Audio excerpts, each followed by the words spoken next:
మా బెచ్చంతా birthday wishes ఒకేసారి చెప్పేసరికి దెబ్బకి ఆయన వీడియో అనమాట మన బర్త్డే బాయ్. అసలు కెమెరా వైపు కూడా చూడకుండా దీక్ష దేని వైపు చూస్తున్నాడు తెలుసా, ఆ కేక్ వైపు అనమాట. అసలు కత్తి పట్టించి నువ్వేరా కోసేదన్నా సరే వాని ఫీలింగ్ ఏంటో తెలుసా. నీకు ఎంతలా అనిపించడానికి కారణం మా బ్యాచ్ అనమాట. వీళ్ళకి చీమలను చూసి డిసిప్లిన్ నేర్చుకుంటారా అంటే అవుట్లను కూడా చల్ల తయారు చేసుకొచ్చి ఇప్పుడు చెప్పు అనే టైప్ అనమాట. ఫైనల్ గా కేక్ మీద క్యాండిల్ వెలిగించి ఆరిపోయి వాడు కేక్ కూర్చే టైంకి మేము అదిరేసరికి వాడైతే దెబ్బకి ఆదురుకొని దడుచుకున్నాడు అనమాట. అట్లుంటుంది మరి మా భాషతో పెట్టుకుంటే. ఫైనల్ గా కేక్ కూడా కోయడానికి రాలేదు, వాడు వాళ్ళ నాన్న కోసుకొచ్చి కేక్ అయితే తినిపించాడు అనమాట. ఫైనల్ గా నేను పెట్టిన ఇంకపోతే వాడైతే మీరు ఈ దెబ్బకి మనం అట్టయికేసి ఆ కేక్ ముక్క మనమే తినేసాం అనమాట. ఇప్పుడు వాళ్ళ పెద్దనాన్న కూడా కేక్ పెట్టడానికి పోతే సేమ్ అదే రిపీట్ అనమాట.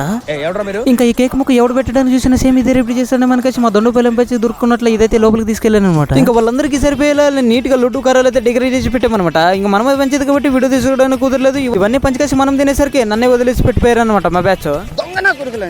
ఎవరిని నమ్మడానికి వీల్లేదు. సర్లేండి మనమేం చేయలేం కదా. ఇంకా బర్త్డే బాయ్ తో 2 ఫోటోలు తీసుకుందామంటే ఇప్పుడు కూడా వాడు ఏమంటాడు తెలుసా.